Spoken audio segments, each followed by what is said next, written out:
आसान होगा ही व्यापार कारोबार के लिए, टूरिज्म के लिए, रोजगार स्वरोजगार के लिए भी अनेक नए अवसर बनेंगे। विकास की इन सभी परियोजनाओं के लिए मैं सभी झारखंड वासियों को बहुत बहुत बधाई देता हूं, अनेक अनेक शुभकामनाएं देता हूं। ये जो प्रोजेक्ट्स हैं, ये झारखंड में भले शुरू हो रहे हैं, लेकिन इनसे झारखंड के अलावा बिहार और पश्चिम बंगाल के भी अनेक क्षेत्रों से सीधा लाभ होगा। यानी ये परियोजनाएं पूर्वी भारत के विकास को भी गति देगी।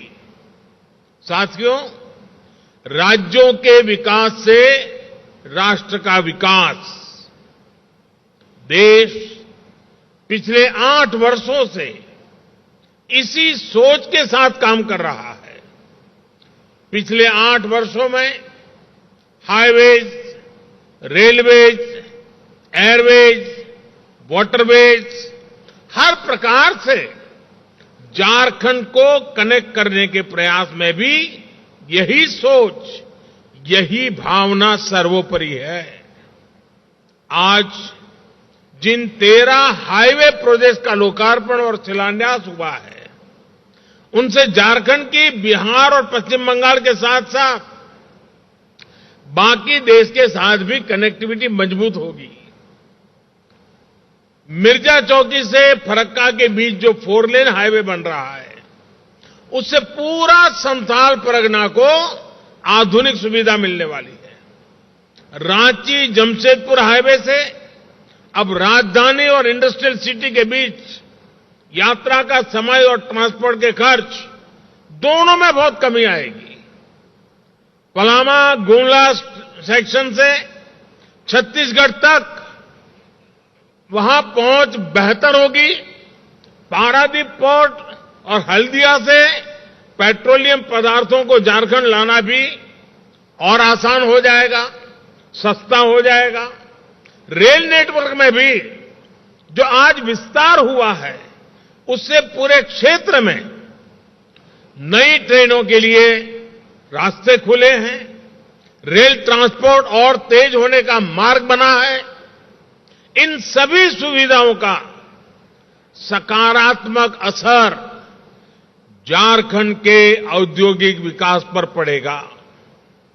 साथियों, मुझे 4 साल पहले देवघर एयरपोर्ट का शिलान्यास करने का अवसर मिला था। कोरोना की मुश्किलों के बावजूद भी इस पर तेजी से काम हुआ और आज झारखंड को दूसरा एयरपोर्ट मिल रहा है। देवघर एयरपोर्ट से हर साल लगभग 5 लाख यात्रियों की आवाजाही हो पाएगी। इससे कितने ही लोगों को बाबा के दर्शन में आसानी होगी। साथियों, अभी ज्योतिरादित्य जी कह रहे थे, हवाई चप्पल पहनने वाला भी हवाई यात्रा का आनंद उठा सके। इसी सोच के साथ हमारी सरकार ने उड़ान योजना की शुरुआत की थी। आज सरकार के प्रयासों का लाभ पूरे देश में दिख रहा है। उड़ान योजना के तहत पिछले 5-6 सालों में लगभग 70 से ज्यादा नए स्थानों को एयरपोर्ट, हेलीपोर्ट और वाटर एरोड्रम्स के साथ उसके माध्यम से जोड़ा गया है।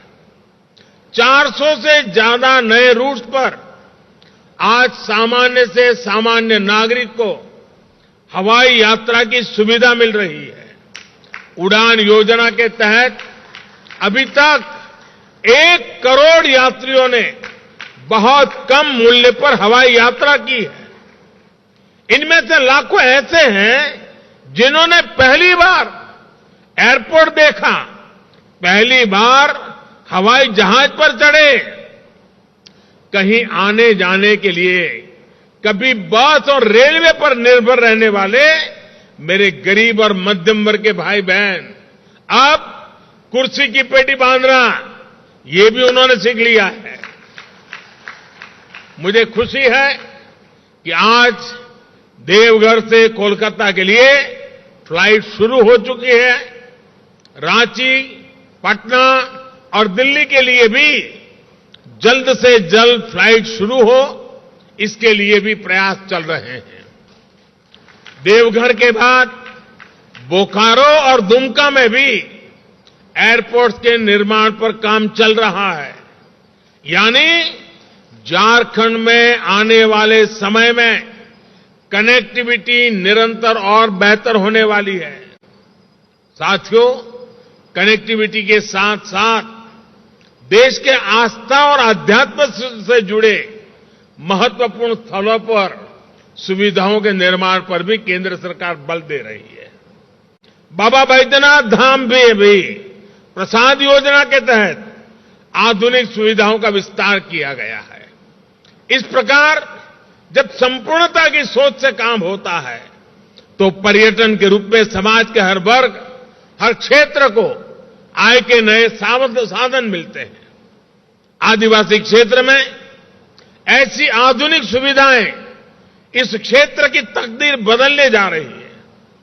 साथियों, पिछले 8 वर्ष में झारखंड को सबसे बड़ा लाभ गैस आधारित अर्थव्यवस्था की तरफ बढ़ते देश के प्रयासों का भी हुआ है। जिस प्रकार का इंफ्रास्ट्रक्चर पूर्वी भारत में था, उसके चलते गैस आधारित जीवन और उद्योग यहां असंभव माना जाता था। लेकिन प्रधानमंत्री ऊर्जा गंगा योजना पुरानी तस्वीर को बदल रही है। हम अभावों को अवसरों में बदलने पर अनेक नए ऐतिहासिक निर्णय कर रहे हैं। आज बोकारो आंगुल सेक्शन के उद्घाटन से झारखंड और ओडिशा के 11 जिलों में सिटी गैस डिस्ट्रीब्यूशन नेटवर्क को विस्तार मिलेगा। इससे घरों में पाइप से सस्ती गैस तो मिलेगी ही, सीएनजी आधारित यातायात को, बिजली, fertiliser, steel, food processing, cold storage, ऐसे अनेक उद्योगों को भी गति मिलने वाली है। साथियों, हम सबका साथ, सबका विकास, सबका विश्वास और सबका प्रयास के मंत्र पर चल रहे हैं। इंफ्रास्ट्रक्चर में निवेश कर विकास के रोजगार, स्वरोजगार के नए रास्ते खोजे जा रहे हैं। हमने विकास की आकांक्षा पर बल दिया है, आकांक्षी जिलों पर फोकस किया है। इसका भी लाभ आज झारखंड के अनेक जिलों को हो रहा है। मुश्किल समझे जाने वाले क्षेत्रों पर, जंगलों, पहाड़ों से घिरे जनजातीय क्षेत्रों पर हमारी सरकार विशेष ध्यान दे रही है।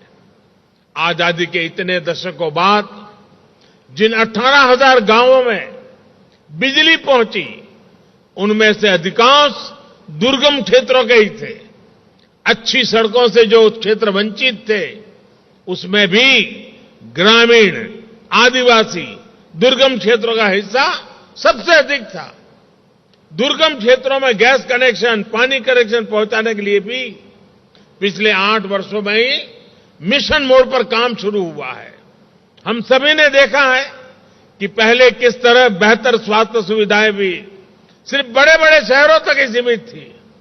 अब देखिए, एम्स की आधुनिक सुविधाएं अब झारखंड के साथ साथ बिहार और पश्चिम बंगाल के एक बड़े जनजातीय क्षेत्रों को मिल रही है। ये तमाम प्रोजेक्ट्स इस बात के प्रमाण है कि जब हम जनता की सुविधा के लिए कदम बढ़ाते हैं तो राष्ट्र की संपदा का निर्माण भी होता है और विकास के नए अवसर भी बनते हैं। यही सही विकास है। ऐसे ही विकास की गति को हमें मिलकर तेज करना है। एक बार फिर झारखंड को मैं बहुत बहुत बधाई देता हूं, बहुत बहुत शुभकामनाएं देता हूं। बहुत बहुत धन्यवाद। इंडिया टीवी हर वक्त हर जगह डाउनलोड करने के लिए सर्च करें इंडिया टीवी न्यूज।